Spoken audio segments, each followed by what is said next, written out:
Why don't we have literally a class about this? I'm not even kidding you.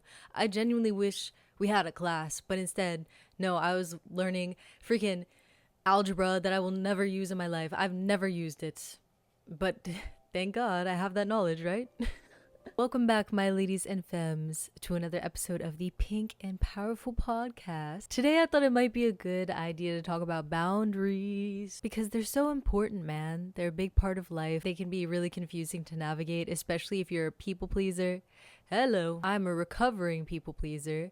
I would say, I don't even know if I'm recovering or if I'm recovered. I feel like I'm at this point pretty much recovered from people pleasing because I don't know, it's a practice, and the more you practice, the more you get better at it. Not people pleasing is what I'm talking about. The more you practice not people pleasing, just like with anything else, you get better at it. So anyways, the point is boundaries are difficult.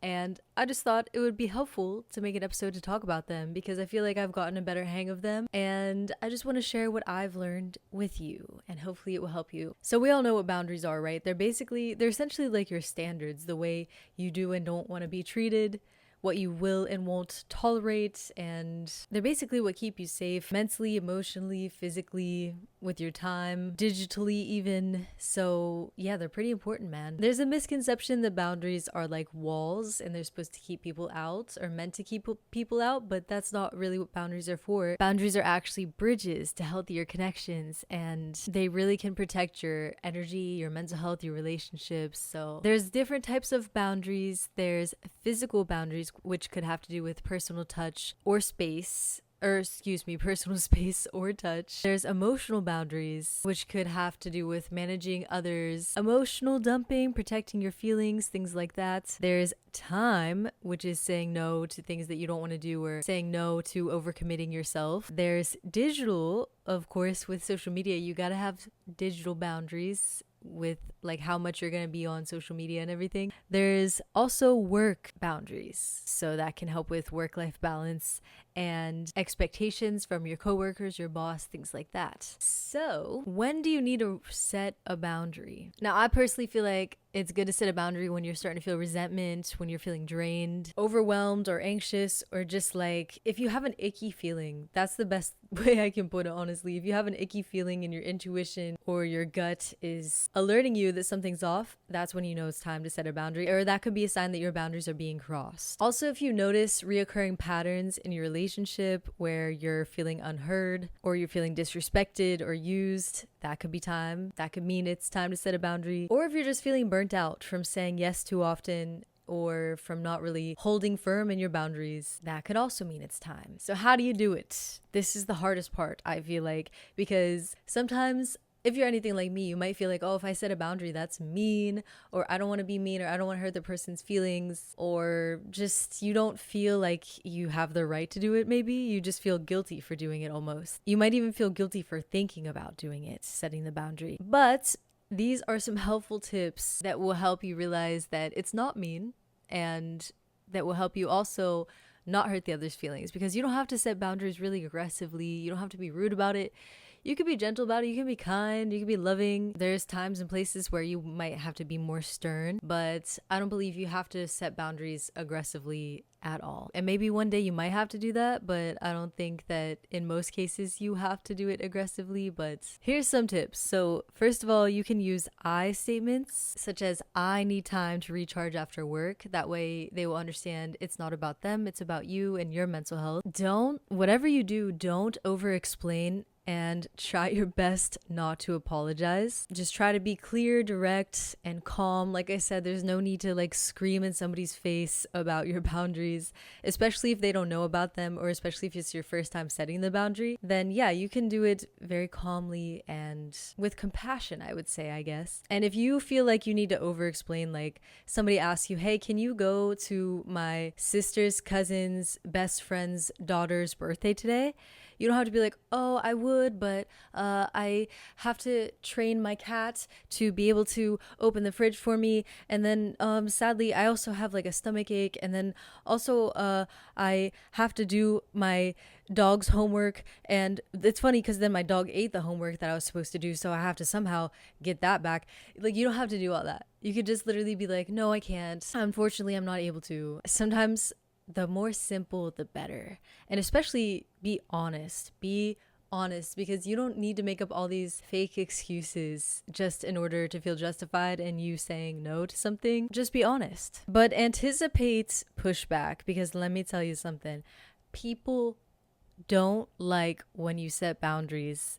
Typically, like if they're not the right people for you, they're not gonna like you setting boundaries, because then it means for them they can't take advantage of you anymore in some cases, or they might take it personal, but that's not on you, that's on them.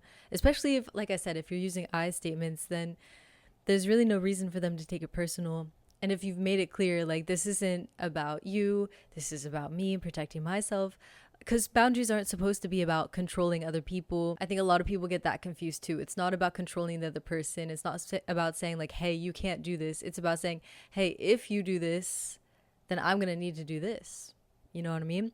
And like I said, there's so many different types of boundaries, but especially in interpersonal relationships, boundaries can make people a little upset sometimes. You just have to plan for that. Plan for them to try to push back. Plan for them to try to argue with you. And understand also, if they do all these things, if they push back and they don't respect you, they don't respect your boundaries, then that's honestly a good thing, because it means that they're not the right person to have in your life. They're not the type of person you want to be too close to, because it's clear they don't really respect you. And if somebody gets mad at you for setting a boundary and they try to retaliate, then that just shows you so much about the other person, honestly. If people are upset that you're setting a boundary and they try to get revenge on you for you setting a boundary to protect yourself, that just shows who they really are. And then you should be grateful. Like, thank you for exposing them, because now I don't have to tolerate their behavior. Now I don't have to tolerate this person in my life that doesn't see my value, doesn't respect me, doesn't see my worth. Thank you. Thank you for showing me that this is who they are. Thank you for showing their true colors to me. And that's a positive thing. That's a good thing. We don't need no fake ass people in our lives. We don't. Who has time for that? No one. You can also use a script. Honestly, I'm serious. You can use a script. I know that might sound over the top, but here's an example script. I've realized I need more time to recharge after work. I won't be available to hang out on weeknights anymore, but weekends are still open. I hope you understand. Boom. There's a script for you. Like I said, start with I statements. Be specific. Avoid vague terms like sometimes or a little.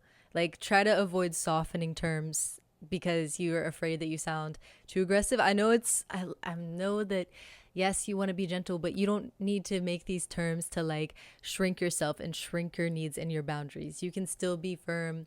You can still be clear without having to shrink yourself. And like I said, you can stay calm, you can stay respectful, you can give context if you want, but you don't need to over-explain yourself. And no is a full sentence. N-O period. That's a full sentence. Whatever you do, like I said, don't apologize. Don't apologize for your needs. You deserve to have needs. You deserve that. Maybe with a friend, a boundary could look like this. Here's the script for you. Hey, I've noticed I've been feeling overwhelmed lately. I need some time alone in the evenings to decompress, so I'll be turning off my phone after 8 p.m. most nights. It's not about you. It's something I need to stay balanced. Boom. Here's another one. I care about you and want to support you, but I'm not in the right space to talk about this right now. Can we revisit it later or talk with someone who can help more? Boom. Aren't these so good? There's some examples for you. Just use that scripting process and it should make it a lot easier, I promise. Now, like I was saying earlier, you might feel a little guilty after you set a boundary. I think that's very normal and natural for people that tend to be people pleasers. Like, I get it. You want to make everyone happy. You don't want to feel like anyone's mad at you. You don't want to upset anyone. But listen to me, your job isn't to make everybody happy. That's not why you were put on this planet. And if you're pouring from an empty cup, then what about you? What about making yourself happy? You're making everybody else happy, so worried about them, and you're not even filling your own cup. It's like on an airplane when they tell you, you have to put on your own mask before you try to help others put on their mask. Because how are you going to help anybody else put on their mask if you don't help yourself? And then you croak, you can't help anyone else.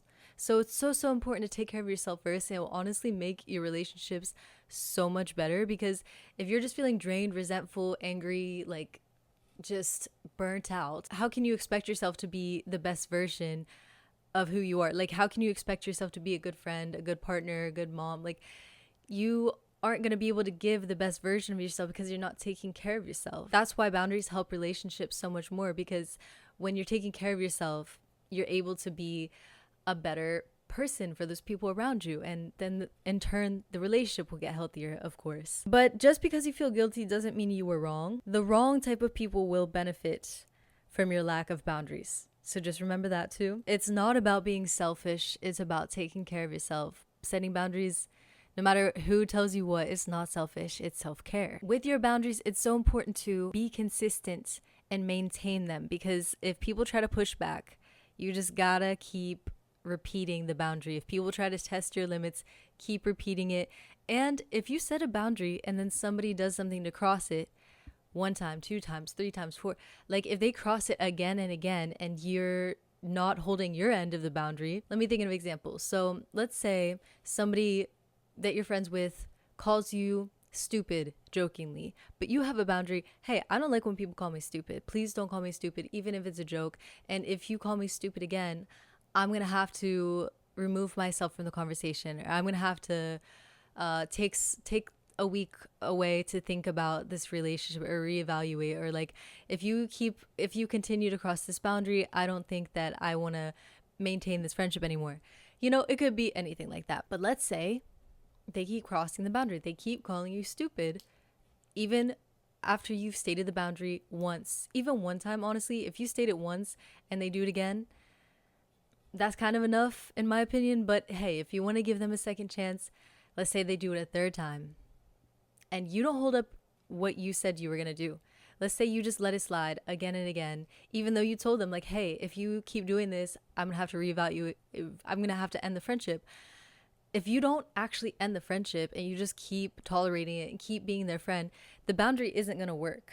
And you're not protecting yourself, and they're not going to take you seriously either, and they're not going to change their behavior. And like I said, it's not about changing other people's behaviors. It's about respecting yourself and protecting yourself. But like, if you don't want to be surrounded by people that call you stupid, then you can't be surrounded by people that call you stupid when you don't like it, when that's against your boundaries. And you have to remain firm, no matter how much they push back. If you try to end the friendship and they're like, no, please, I'm sorry, I will never do it again, I didn't mean it, I really, really will listen this time. No, you can't, because if they've done it so many times and they've told you every single time, like, oh, I'm sorry, I won't do it again, I promise this time for real, no, I won't. No, because they're not going to take you seriously, and you're just showing, if you give in, that you don't actually respect yourself and that you don't actually mean what you say. So stand on business. I think it's really important to figure out what your boundaries are and write them down. Literally make a list. I'm not even kidding you. I have lists of what my boundaries are in friendships and relationships. Every single type of boundary, I try to make a list. I actually have a workbook. It's called like the Setting Boundaries workbook or something like that. So you could get a workbook like that to help you figure out what they are, because it's so much easier to recognize when somebody's crossing one when you already know what your boundaries are, rather than just trying to figure it out on the spot, like, I'm feeling really weird. Why do I feel really weird? And then later realizing like, oh, I think that's a boundary for me. I actually don't like that. That doesn't make me feel good when someone does that. You know what I'm saying? So it's good to just write it out and have it. And it just helps you navigate it better, because then it's kind of awkward later. I don't know. I feel like it can be kind of awkward later when you realize after the fact, like, oh, hey, I didn't like that. And then you kind of have to bring it up again. It can be harder to bring up the situation rather than just in the moment when you realize someone's crossing your boundaries. Tell them like, hey, I have a boundary with that, actually. You know, you can also work with a therapist to help you figure out what your boundaries are, because like I said, they can be tricky and sometimes you just don't know. Sometimes they're hard to navigate. So yeah, you could definitely ask a therapist to help you work through this kind of thing. Boundaries, like I said earlier, they're not about keeping people out. They're about keeping you whole, and they're about keeping the people around you and the relationships that you're in healthy, and even the relationship with yourself healthy, the relationship with your phone, with work, everything. So they're really, really crucial, and I feel like we should be taught this shit in school. Like, why don't we have literally a class about this? I'm not even kidding you. I genuinely wish we had a class, but instead, no, I was learning freaking algebra that I will never use in my life. I've never used it, but Thank God I have that knowledge, right? So yeah, let me know in the comments what one of your boundaries is. I hope that this episode was helpful. Let me know what you think about boundaries, something that's helped you maybe set and hold your boundaries. And if you like this episode, make sure you give it a like. Go check out the previous episodes, and I will see you ladies and femmes in the next one.